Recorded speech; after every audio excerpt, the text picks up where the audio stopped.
All right. I think we're live. Yep. Hello, people. I'm gonna wait a bit. See if anybody shows up to the stream. If nobody shows up, then at least the viewers that are interested in this kind of stuff will watch it afterwards. I'm probably gonna just share this now somewhere. I don't know.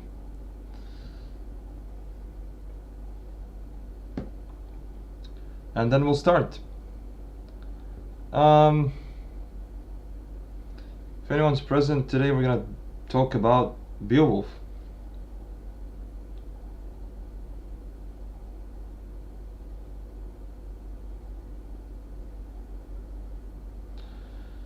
And I'm gonna talk about something very specific, which is the idea of him being a primordial monotheist, right? And we'll get to that in a bit when we start officially with all this stuff. Yeah, I think we have one viewer. Alright. Hey, Keys. I'm gonna wait a bit more, see if we get another few, see if we get a comment. And if not, then I'll just start. You guys can skip a bit, like a few minutes later, if you're watching this after the stream, so you don't have to waste time. Alright, let me think here. Yeah, I should probably do this.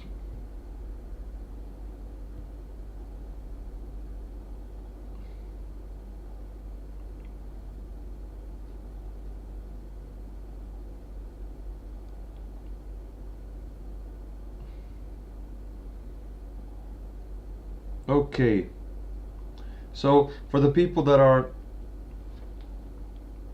interested in just skipping, that are watching after the stream, skip to like probably, it's probably gonna be like minute 5, something like that, if my estimates are right.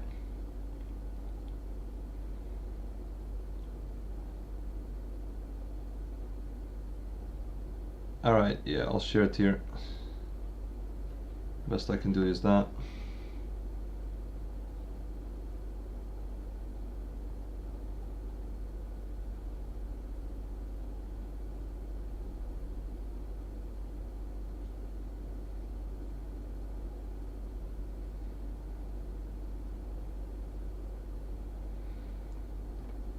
Okay. Yeah, I'm not gonna bother myself too much. So let's just I think we can start. To be honest, I'm gonna just start for the people that are watching this afterwards. Okay, so today we're talking about Beowulf, right? And Beowulf is a very interesting piece of literature. It's the oldest English text, and well, one of the oldest English texts. I'm not an expert on this literature, nor am I on Arabic, but in any case, I think that as far as my knowledge serves me, Beowulf is one of the most important ancient texts of English literature. And I did hear that certain people argued, and read from certain books, that people argue that Beowulf is actually, the Epic of Beowulf is the first real type of literature of the English culture, something that starts it, right? And the reason for that is because it has a lot of motifs from the Genesis, and has a lot of motifs from well, it has a lot of motifs basically from the Bible. But we're here not to comment necessarily about the Christian side of the story of Beowulf, because there's a lot of dispute and arguments about whether he was well, not whether, but there's not a lot of dispute among people of literature as to what his character is like. There is probably in terms of movies and stuff like that, but generally speaking, there's an argument as to how he viewed certain things in life, whether he viewed it more in a Christian way or a unique kind of way, or if there was a influence of the pagan cultures on him. So Tolkien specifically comments on that. So the first thing that I'd like to speak about, and I'd like to keep this stream really short today, is essentially that there was a big injustice that has been done to the epic of Beowulf in recent times. So in the modern age, we had about, I think, four depictions of Beowulf on screen. And out of four of them, I think there's only one series. And I think the oldest movie, there's that old movie of Beowulf, which displays him in a more kind of secular way, where he simply comes to fight a demon. And it displays a lot of trouble in the castle and all of these kind of things, and then it displays these kind of erotic components of the Danes and all that. All of these people that Beowulf visits, them being essentially tried through anger, lust, these kind of deadly sins, what the Christians would term, right? And then we have a second depiction, which is Beowulf and Grendel, which is a bit more accurate, unfortunately depicting Beowulf as a pagan, which is completely opposite to the point of the whole story, actually, and in my opinion, and to the point of the character, at least we can agree on that, because Beowulf in the whole epic is completely a monotheist character, and by monotheism we simply mean the belief that there's only one God, that being the creator of the heavens and the earth, in a more traditional explanation, or the creator of the universe, right? So, and the third depiction, the newest one, I think, the Hollywood one, which I think stars Angelina Jolie in it.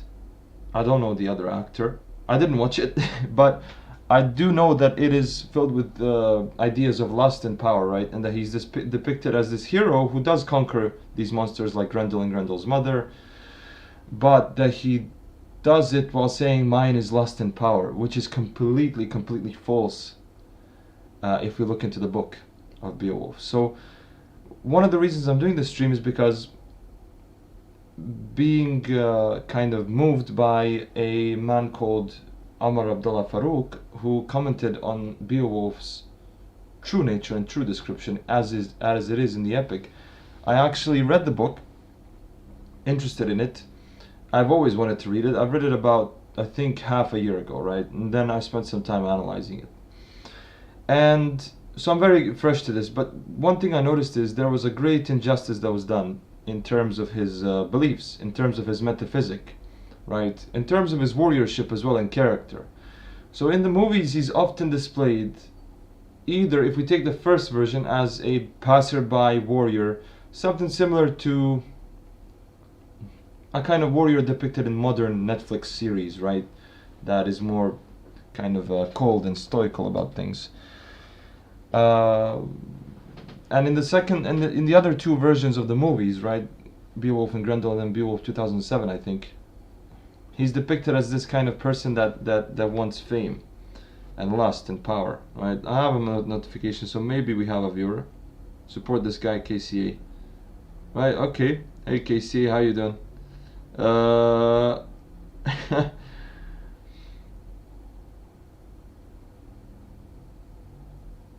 Yeah, so anyways, sorry, just got distracted there. I'm just looking at the comments right now. Anyways, where was I? Yeah, so the idea was basically the third story, the third movie, depicts Beowulf as someone who's power hungry, right, and reckless. Yet he is a hero. He does fight off his, he does use this. He kind of uses it in a more modern, kind of Jungian way, a hero who has a villain-like heroism, not an anti-hero, but a hero who incorporates his shadow, right? A hero who as the modern day, Jungians would emphasize, right? he's a hero that uses the bad side of him to conquer evil, right? That kind of stuff.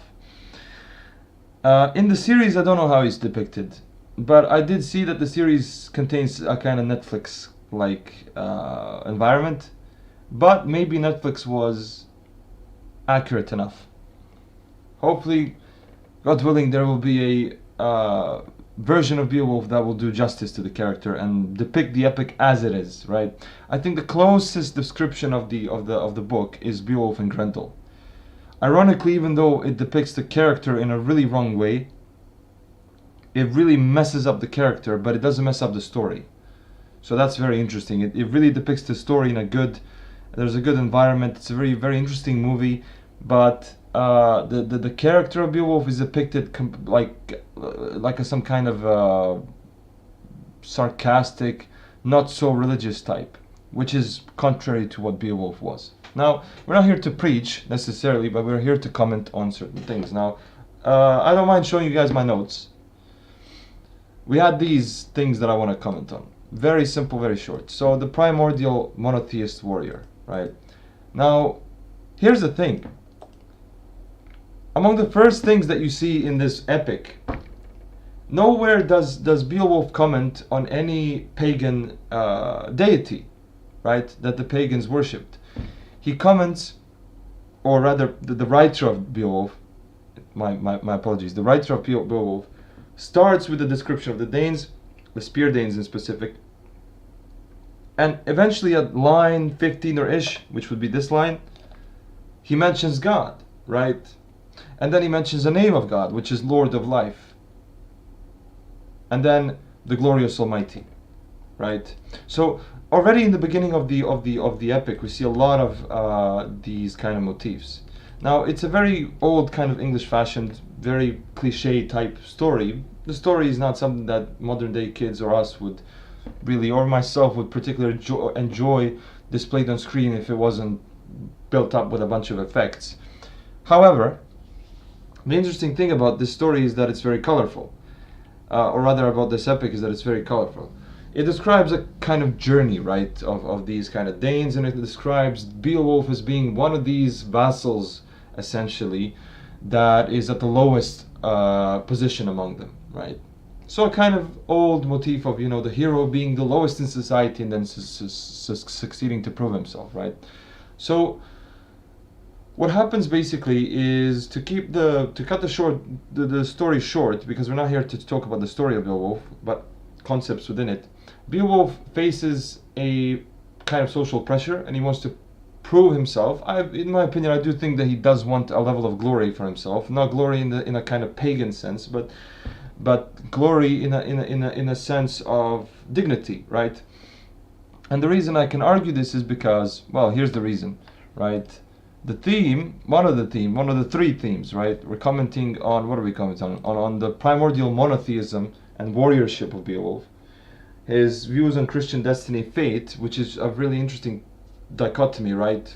Fate and the will of God, right? Which is not really that it can be used synonymously, but the terms have a little bit different connotations, right? And then gratitude. And the fourth theme, which I wanted to mention, is temperance, right? Which is one of the main virtues of Beowulf, from what I could see.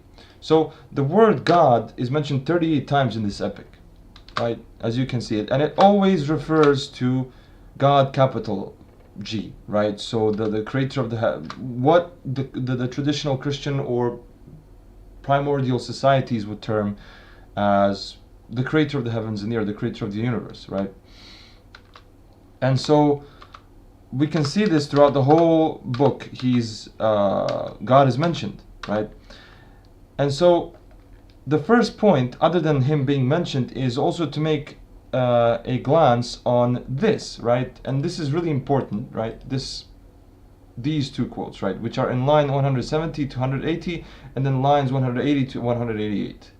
Now these two lines really show to us that he wasn't pagan at all. So if we read what happened in these lines, what happens in these lines, the writer describes it as this: "These were hard times, heartbreaking. The prince of the Shieldings, powerful counselors, the highest in the land, would lend advice. plotting how best bold defenders might resist and beat off sudden attacks. This is referring to Grendel, which is the first opponent, right? As I said, we can keep the short story short. Beowulf rises up as a warrior. He defeats Grendel, which could possibly, in my opinion, symbolize wrath, right, as being one of the main sins. And then, but that's just my own, desirous thoughts. But anyways, whatever it does symbolize, some people did say that it symbolizes nations, and that's most likely the case, that Grendel and Grendel's mother and the dragon symbolize nations that the Danes had to oppose. And so Beowulf opposes Grendel, which is a demon, who is a cursed seed of Cain, right? So this is where we see a Christian kind of metaphysic, right? In other monotheistic narratives, we might not find such a view of Cain and his descendants, right? Nevertheless, it's very biblical. So we see that essentially he fights Grendel and then he defeats him, right? He defeats him with the help of God. This is a notion that is apparent in the book or in the epic. Later on, the second fight is against Grendel's mother, and the third fight is against the dragon, which is on a hoard of gold, right? A very old kind of cliche story, English story, right? Its main point being that, in order to succeed and in order to gain what you want in life, which is supposedly status in society and wealth, in that kind of interpretation, you have to face a lot of enemies, you have to face a lot of difficulty, or we could say, if you want to prevent greed and social injustices, you also have to, be willing to stand up and have courage. A very classical motif. So essentially, Beowulf dies, and he dies looking at the gold next to his friend, whose name I actually forgot, right? To be quite fair. Now, I mean, the point of these videos is not to prove my knowledge or something like that to you guys, but it's to communicate together and comment on certain aspects of literature, right? So I would argue that there's four enemies, for the fourth enemy being his struggles with society, right? And you could even argue five if you include his own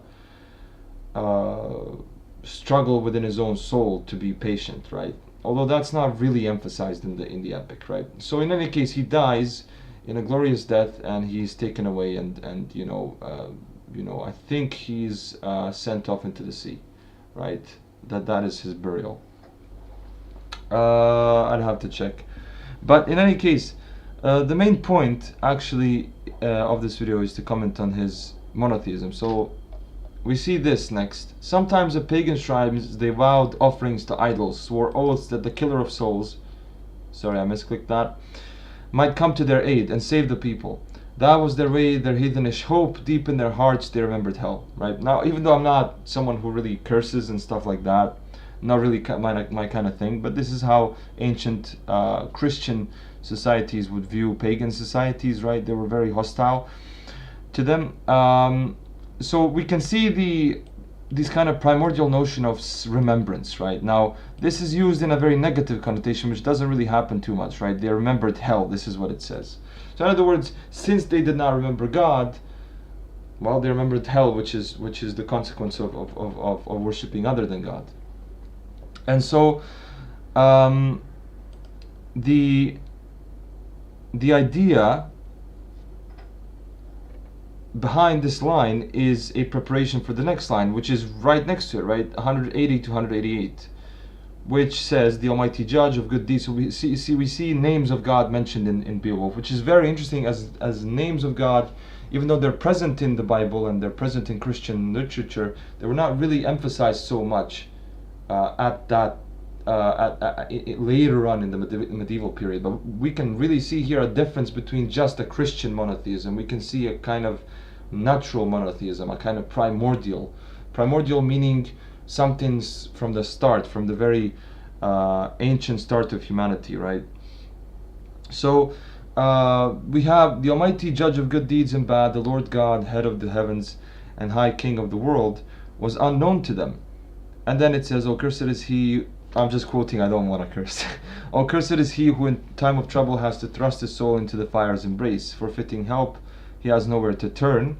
Very interesting, right? Turning, which is also a kind of primordial idea. Turning away from sin, right? But blessed is he who after death can approach the Lord and find friendship in the Father's embrace, right? The Father being a title that's used by this kind of language for God. Now we can see clearly here that there's an opposition to idolatry, right? That there's an opposition to a not necessarily non-Christian, but non-Noahidic, non-biblical, non-primordial, monotheistic view, right? A kind of idea that this is because we don't find a mention of Jesus in Beowulf, which is very interesting, but we do find mention of other biblical characters. Now, possibly some could argue that this was written in such a way so that the pagans of the time would not, maybe so that they would be brought slowly into Christianity. But I would argue that possibly, maybe there were societies that were monotheists already, and that incorporated certain traditional elements which other commentators would comment as being pagan, although I would argue that they're not pagan, but actually just traditional views of destiny that were enhanced by a monotheistic belief, right? So now let's check into this, right? So I wanted to show also this. Other than the word God, the word Lord appears a lot, used with a capital L for the creator of the universe, and then we use with a small l for obviously human lords of like castles and stuff like that. But we see a lot of connotations along with this word. So for the killing of Abel, the eternal Lord had exacted a price. You know, a kind of biblical story. It was the Lord's outcast. So the interesting thing that I found, and now we'll get to point number 2, which is motifs of destiny and fate, is on page 8 actually, in the very beginning. That reflects throughout the whole, I think the whole epic resonates with this kind of understanding, right? I'm pretty sure it was page 8. So basically,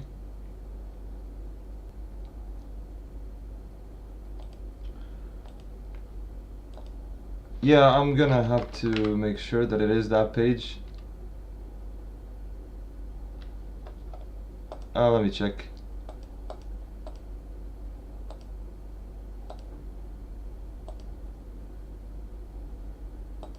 Alright, so we see that quote. It's very early on in the epic, right? The epic has a lot of lines. We see that quote that we saw earlier. So it's a kind of introduction that the writer is essentially, or whoever's transmitting, right? The epic is kind of giving us an introduction of a kind of dichotomy between, or rather a opposition or a war between a society of monotheists, people of virtue, right, and monotheism, and then paganism, right? This is the kind of idea that is given.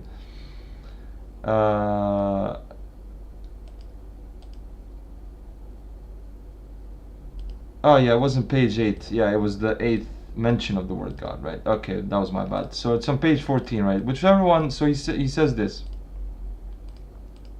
I'll go from the beginning. Dear Prince of the Shieldings, friend of the people in the ring of defense, my one request is that you won't refuse me, who have come this far, the privilege of purifying Herod, with my own men to help me and nobody else, right? So I think this is Beowulf talking. Yeah, and now I mean to be a match for Grendel, settle the outcome in a single combat, right? Right, so he's trying to prove himself along with the squadron that he has of people. So he says, therefore to heighten Hygelac's fame and gladden his heart, I hereby renounce sword in the shelter of the broad shield. The heavy warboard hand to hand is how it will be, a life and death fight with the fiend, right? In other words, he's trying to say that I hereby renounce the sword in the shelter of the broad shield, the heavy warboard hand to hand, right? So he's trying to say is that he's not going to even use, he's trying to prove himself really a worthy fighter.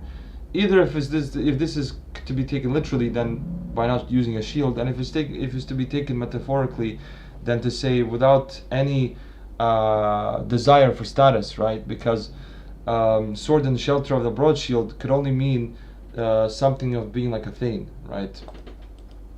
A thane being a title that you gain under a vassal. Whichever one death fells, right? In other words, whichever one death hits, right? Fells would mean hits, you know, whoever is met by death, must deem it as just judgment by God. Now this is very interesting, right? Just judgment by God. He says, if Grendel wins, it will be a gruesome day. He will glut himself on the gates in the war hall, swoop without fear on the flower of manhood as on others before. Then so we see. I was going to comment on masculinity here, but I thought it was a bit of a like too cringy topic, right? So then my face won't be there to be covered in death. He will carry me away as he goes to ground, gorged and bloodied. He will run gloating with my raw corpse. It's a very graphic kind of explanation. We have a lot of, and then he says at the end of all of this,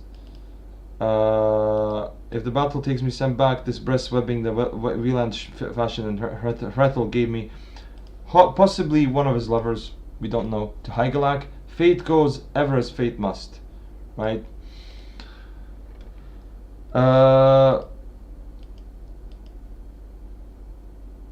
Right, so then we have, and then afterwards we see a commentary from Hrothgar, right? We get back to social problems, right? Which is very interesting. There's a mention of his nemesi, right? The opponents that he has to oppose, being the Grendel's mother and the dragon. But there's always this kind of social discourse in between these fights, right? Showing the humanity of it, right? The point that this is being all done to preserve the humanity. So there's a kind of point of protection, of chivalry, right?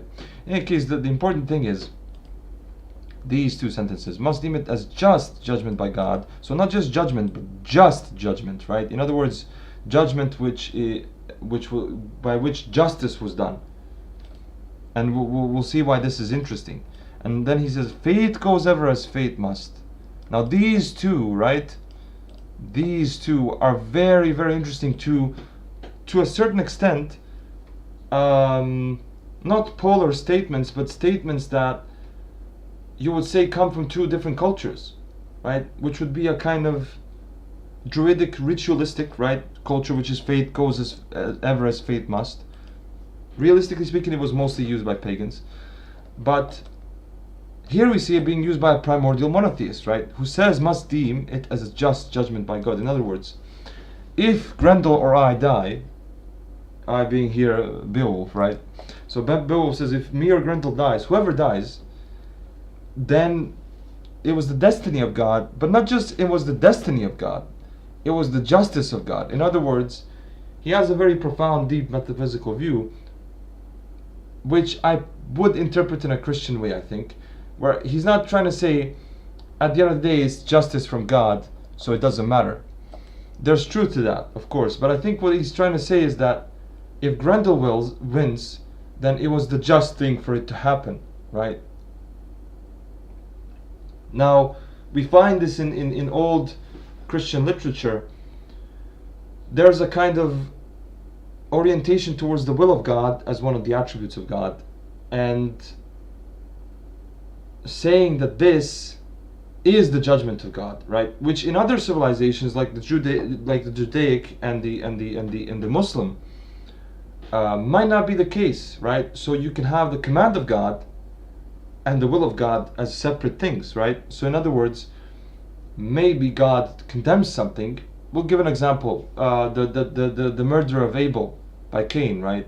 So there, the kind of Christian metaphysic which Beowulf is providing would focus on saying that this is justice, right? This had to happen. It was destiny and therefore it was justice. Yes, it was justice, but it should not be used as judgment by God, right? It should not be used as something which is, this is what God approves, right? So here we find the interesting dilemma of what we mean by judgment from Beowulf, right? Is he trying to say this is just judgment in the sense that something due to our own sins gave Grendel victory, or is he saying Grendel has some good in him and therefore there's a just judgment? Now I would say that the former is probably more likely, but we find this kind of emphasis in Christian literature on destiny being not just the predetermination which God makes, but that in every kind of predetermination which happens, there's an awareness that this is justice from God, right? In other traditions, we might not say justice, but wisdom, right? Most people would say, in modern day philosophy, they would say there's a wisdom behind God allowing this and that to happen, which might seem evil to us, right? But in this kind of view, it's not the emphasis on wisdom, but the emphasis on justice, right? So in other words, not wisdom in the sense that there's something that we can see later on in the story as to why Grendel would survive, even though he doesn't, and then see why this was more of a better thing, right? But here we see that this is something that may be a recompense, you know, a kind of punishment or a warning or a trial for the people that face Grendel, right? Because why is Grendel coming? Maybe because of the lack of courage, right? Maybe because of the sins of people, because of the sins of the descendants of Cain, right? So, and then, as I said, we have this quote: "Fate goes as ever fate must, ever as fate must." This is a very Druidic kind of view, because fate, which is wird in the original English here, wird. Interestingly, the word wird in Sufi cultures would have a kind of connotation of remembrance, or of a kind of ritualistic remembrance of God in a circle, right? And it's interesting to me that the Druidic English culture has the word wird for fate, right? The wheel of fortune, basically. This is the idea, the wheel of fortune, right? Fate, wird, goes as ever wird must, right? So this is very strange, right? He's using a very kind of Druidic concept, while at the same time praising God, mentioning how everything is in His judgment. And later on we will see that the hero thanks God. On his deathbed he thanks Him. So he's someone who relies very much, but he mentions this Druidic, not really as familiar to monotheistic traditions concept, right? But it seems as if he's synthesizing it into a monotheism, right? In other words, he's trying to say this is all known to us, right? And so fate goes ever as fate must. In other words, I will accept my decree, the fate that I have, which is in the hands of God, right? So I don't think that there's necessarily a division here, but that, possibly speaking, Beowulf is very rhetorical here and educated. He's trying to speak to people at the level of their understanding, right? And in his own culture, he's trying to say that, you know, this is he's using a metaphysical, profound statement that they had, fate goes as ever as fate must, at the end of the line, which finishes this kind of brave, primordial, monotheistic warriorship, right? Reliance on God, acceptance of decree, and facing the enemy, right? This is the idea of a primordial monotheist warrior. So we have a very interesting combination of these two, right? And so essentially we have this connection to destiny, and this connection or awareness of the will of God in very early on in the book, right? Page 14, right? So throughout the book he faces three enemies, and what happens is we notice that he goes from one stage to another. He faced Grendel, defeated Grendel. He's praised for his struggles, and then he eventually, you know, gets to the point where he's fighting Grendel's mother. Now, as far as I remember, the short description of the victory over Grendel's mother is basically that he's in a cave. He takes off a sword from one of the walls, and he plunges it into Grendel's mother, and she dies, right? But here again we see the same concepts in this page. To where the king in his wisdom waited, still wondering whether Almighty God would ever turn the tide of his misfortunes, right? So Beowulf entered with his band in attendance, and the wooden floors banged and ranged as he advanced, hurrying to address the Prince of Inglis, asking if he'd rested since the urgent summons had come as a surprise, right?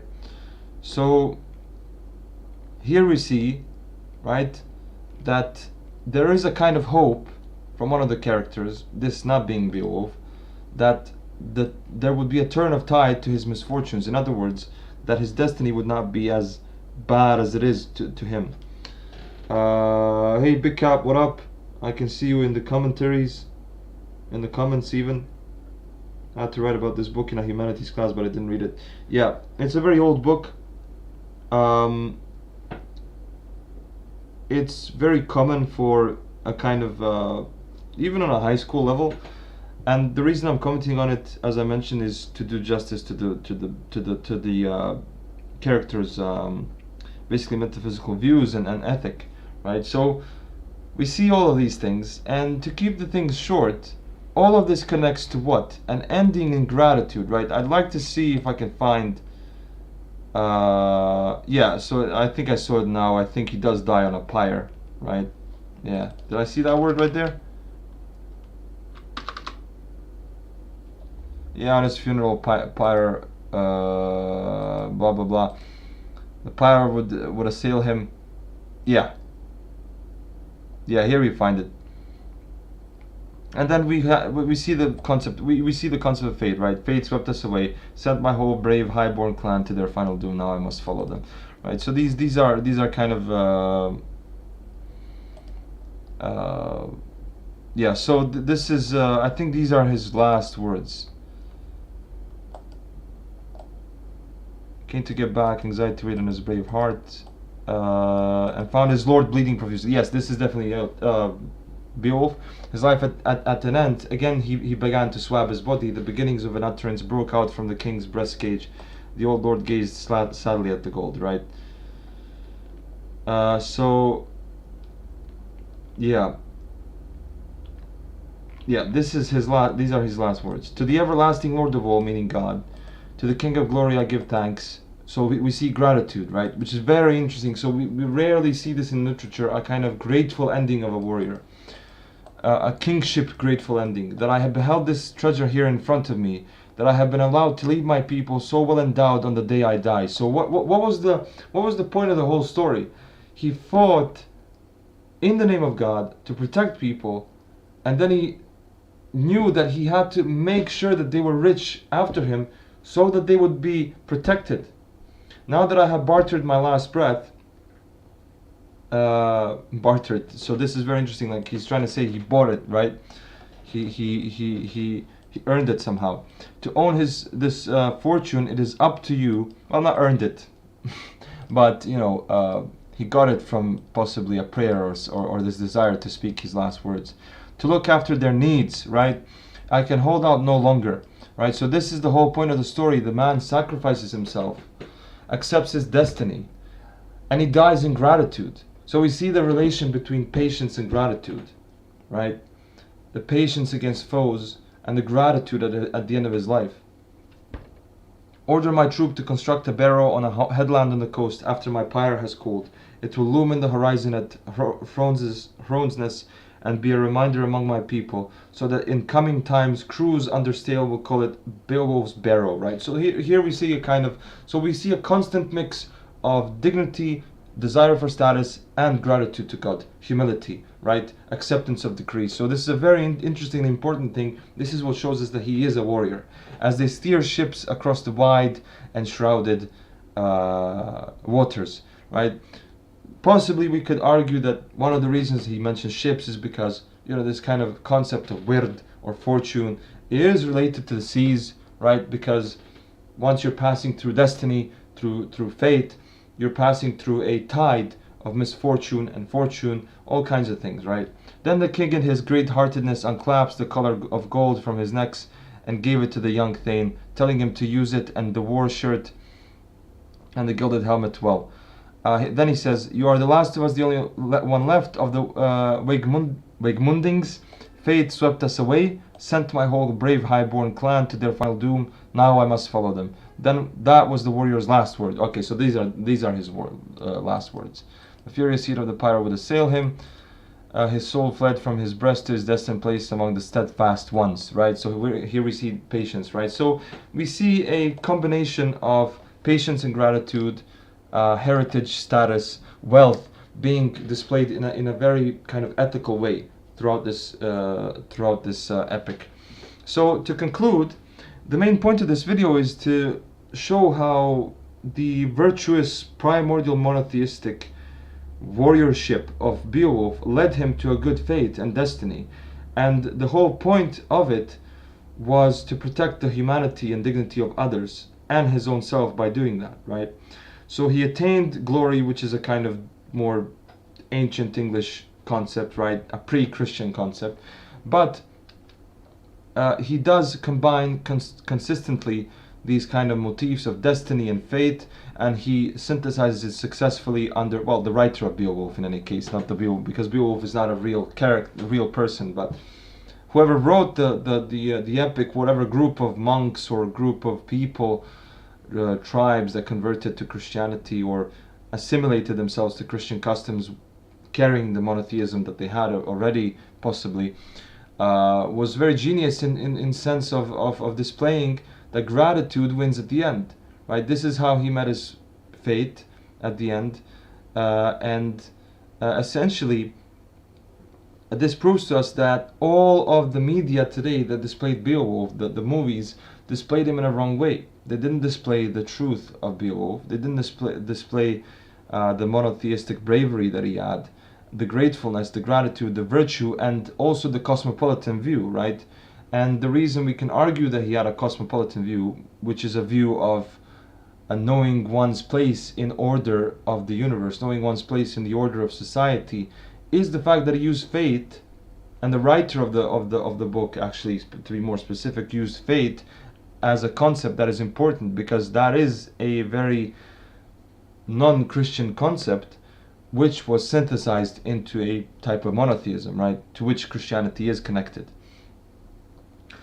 or to which Christianity connects itself to. Now,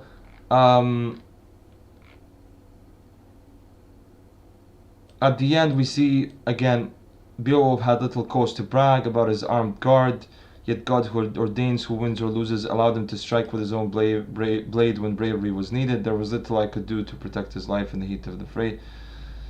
Right.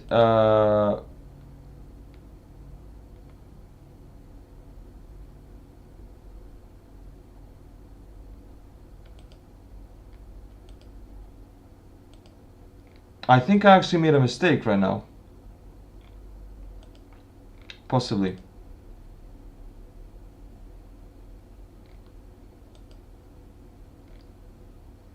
Well, that's a bit embarrassing. In any case, we'll see what we can do. So I'll correct myself on a live stream.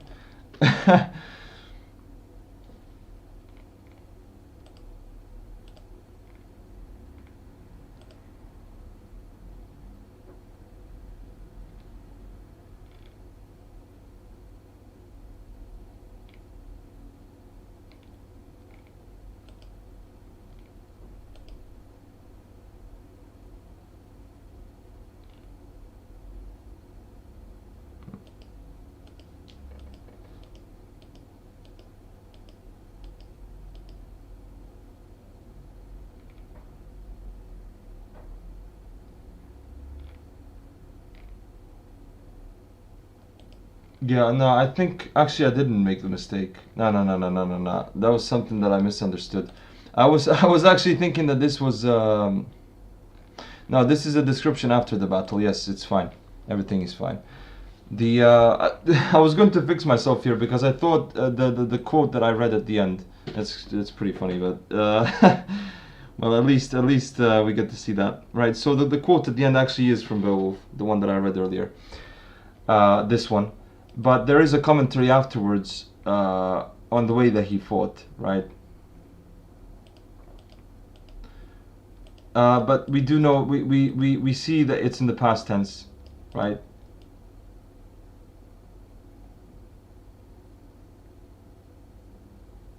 on earth, or alter the least in the Almighty's will, right? So again, we see the idea of destiny, but God judged right, would rule what happened to every man as it does to this day. Then stern rebuke was bound to come from the young warrior to the ones who had been cowards. Beowulf, son of Wulfstan, spoke disdainfully and in disappointment, right? So he complains about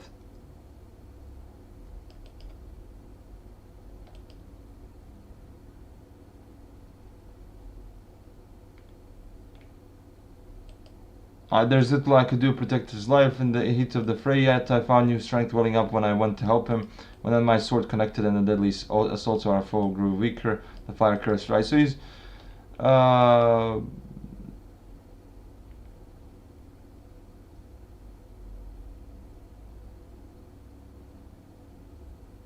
yeah, and then we get this kind of motif, yeah. So it is good. This is important also. It is a goodbye now to all you know, and love on your home ground, the open-handedness, the giving of war swords. Every one of you will, with freeholds of land, our whole nation will be dispossessed.